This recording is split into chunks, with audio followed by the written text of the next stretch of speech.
Asian cricket প্রেমীদের জন্য সবচেয়ে বড় সুখবর হচ্ছে সামনের সেপ্টেম্বর থেকে শুরু হতে যাচ্ছে এশিয়া কাপ 2025-এর আসর।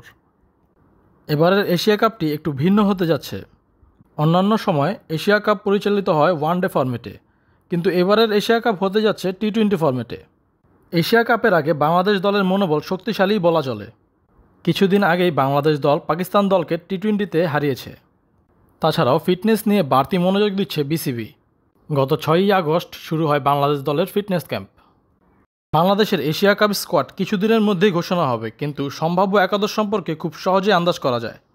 সম্প্রতি হয়ে যাওয়া সিরিজগুলোতে পারফর্ম করা ক্রিকেটারদের নিয়ে গঠিত হবে বাংলাদেশের একাদশ। 2025-এর এশিয়া কাপের জন্য মূল একাদশের ওপেনার হিসেবে অটোচয়েস হতে পারেন তানজিদ হাসান তামিম এবং পারভেজ ইমন। ব্যাকআপ ওপেনার হিসেবে থাকবেন সৌম্য সরকার। বড় মঞ্চে অভিজ্ঞতার বিকল্প নেই, তাই 3 নম্বর পজিশনে স্কোয়াডে দেখা যেতে পারে নাজমুল হোসেন শান্তকে। তবে মূল একাদশে 3 নম্বর পজিশনে থাকবেন ক্যাপ্টেন লিটন দাস। এরপরে যথাক্রমে রয়েছে তাওহিদ হৃদয়, জাকের আলী অনিক, মেহেদী হাসান মিরাজের নাম।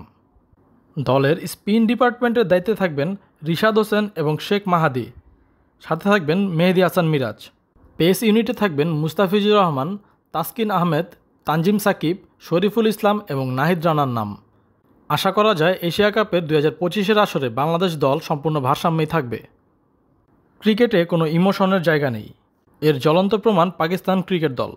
সবার আগে এশিয়া কাপের জন্য স্কোয়াড ঘোষণা করেছে পাকিস্তান দল। তাদের স্কোয়াডে ছিল না বাবর আজম এবং মোহাম্মদ রিজওয়ানের নাম, কারণ তারা দুজনেই অনেক দিন যাবৎ টি-20 টিমের বাইরে ছিলেন। এশিয়া কাপের জন্য ইন্ডিয়ান টিমও খুব সম্প্রতি তাদের স্কোয়াড ঘোষণা করে ফেলবে। ক্রিকেটের এরকম আরও আপডেট পেতে হলে চ্যানেলটি সাবস্ক্রাইব করে আমাদের সঙ্গে থাকুন।